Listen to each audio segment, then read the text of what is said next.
आप कथा सुनने के लिए बैठे हो, आपका मन मान लो कथा में लग गया, आपका चित्त मान लो कथा में लग गया। पड़ोसन क्या बोल रही है, पड़ोसी क्या बोल रहा है, कार्यकर्ता क्या बोल रहे हैं, गार्ड क्या बोल रहे हैं, आपका ध्यान उस पर नहीं जाए। ध्यान किसका जाता है? जिसका मन कथा में नहीं, जिसका चित्त कथा में नहीं, जिसका मन भगवान की ओर आसक्त हो गया, जिसका मन मेरे भगवान ओघड़दानी के प्रति समर्पित हो गया, जिसका चित्त भगवान की ओर आसक्त हो जाता है, फिर उसको पास वाला क्या बोल रहा है, पड़ोसी क्या बोल रहा है, रिश्तेदार क्या बोल रहा है, नातेदार क्या बोल रहा है, कुटुंब वाला क्या बोल रहा है, उसके स्मरण में नहीं रहता।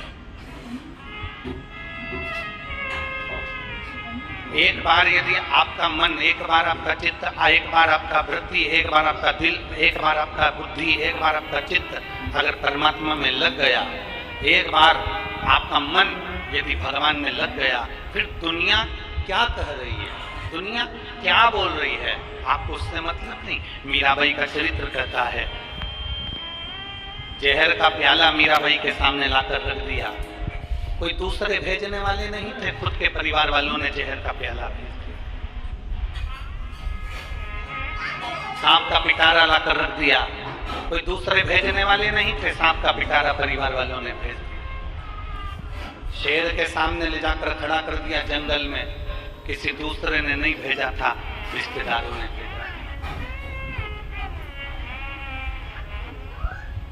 पर मीराबाई का ध्यान शेर पर नहीं गया, मीराबाई का ध्यान जहर पर नहीं गया, मीराबाई का ध्यान सांप पर नहीं गया। मीरा तो भगवान गिरधर गोपाला के, मेरे ठाकुर के, मेरे कृष्ण के, मेरे कलवा के, मेरे कृष्ण के भक्ति में ऐसी डूबी रही मीराबाई, ऐसी डूबी रही, ऐसी डूबी रही कि कब जहर अमृत बन गया, कब सांप माला बन गया और कब सिंह पास में से आकर निकल गया, ये मीरा को भी नहीं मालूम।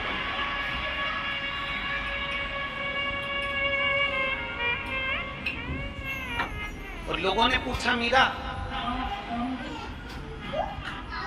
तुझे इतना अहंकार किस चीज का है? मीराबाई कहती है, इसको अहंकार नहीं कहते, इसको अभिमत्ता कहते हैं। और मुझे मेरे गुरु पर अभिमत्ता है, मेरे गुरु पर मुझे अभिमान है,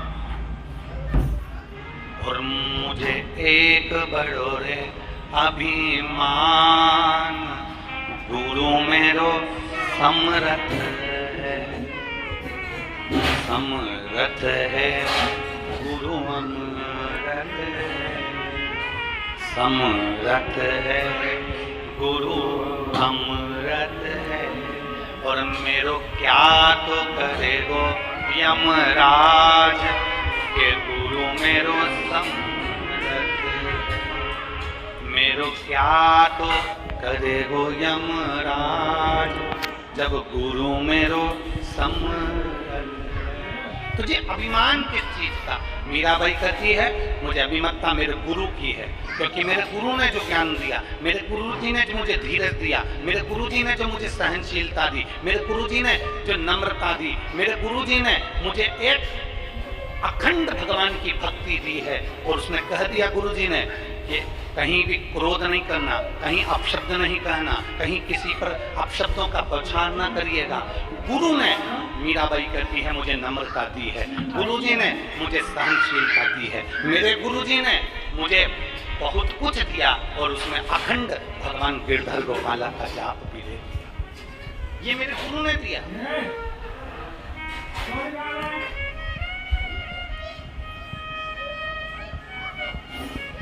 हमने कल की कथा में कहा था, कल की कथा में देवादिदेव महादेव के चरित्र में जब हम श्रवण कर रहे थे तो आपको कहा था, भगवान धन दे देता है, दौलत दे देता है, सत्ता दे देता है, वैभव दे देता है, प्रतिष्ठा दे देता है, कुर्सी दे देता है, पद दे देता है, तुम्हें जंगल में भेजकर भजन भी करवा देता है, तुम्हें संत, साधु, गुरु, तपस्वी, वक्ता, श्रोता सब बना देता है। भगवान तुम्हें दुनिया भर का ठाट दे देता है। पर शिव महापुराण की कथा कहती है, भगवान सहनशीलता केवल अपने भक्त को ही दे पाता है। सहनशीलता अपने भक्त को ही प्रदान करता है।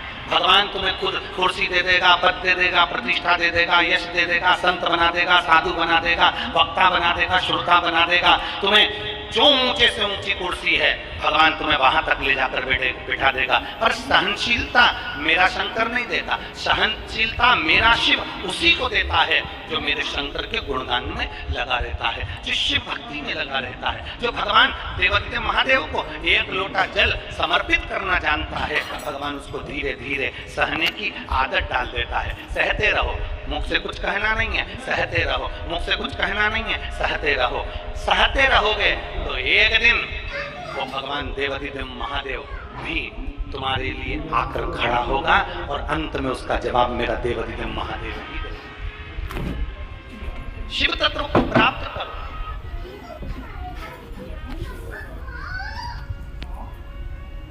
घर में दाल बनाती हो? अरे बोलो तो जम के। हाँ। चावल बनाती हो? ठीक है, आओ।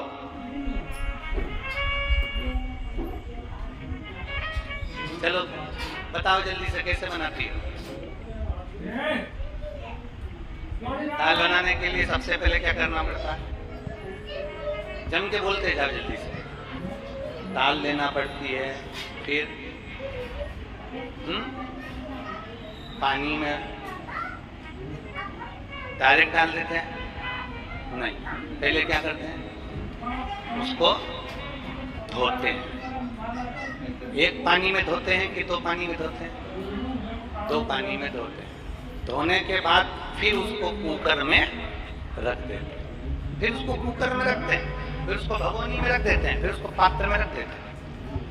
दाल बनाने के लिए 2 बार धोना पड़ता है, 3 बार धोना पड़ता है। चावल बनाने के लिए 2-3 बार धोना पड़ता है, फिर वो कुकर में रखाता है। उसी तरह जैसे तुम दाल बनाते हो तो 2-3 बार धोकर साफ कर कर कुकर में रख देते हो, उसी तरह मेरा परमात्मा भी संसार में तुमको दुख और सुख में खूब धोता है और धोने के बाद फिर अपने दिल रूपी कुकर में रख देता है। बोल बम का नारा है, जम के बोलो जरा, बोल बम का नारा है, सारी समस्या का हल। जैसे तुम दाल को धोती हो फिर कुकर में रख देती हो, चावल को धोती हो फिर कुकर में रख देती हो, उसी तरह परमात्मा भी तुम्हें किसी के शब्द से, अपशब्द से, कानों से, गाली से, आड़े टेढ़े व्याख्यान से, कहीं ना कहीं किसी ना किसी रूप में, कष्ट में, बीमारी में, तकलीफ में मेरा बाबा भी तुमको धोता रहता है, धोता रहता है। और जब तुम आखिरी में एकदम साफ हो जाते हो तब मेरा देवादिदेव महादेव दिल रूपी कुकर में तुमको बिठा कर रख देता है।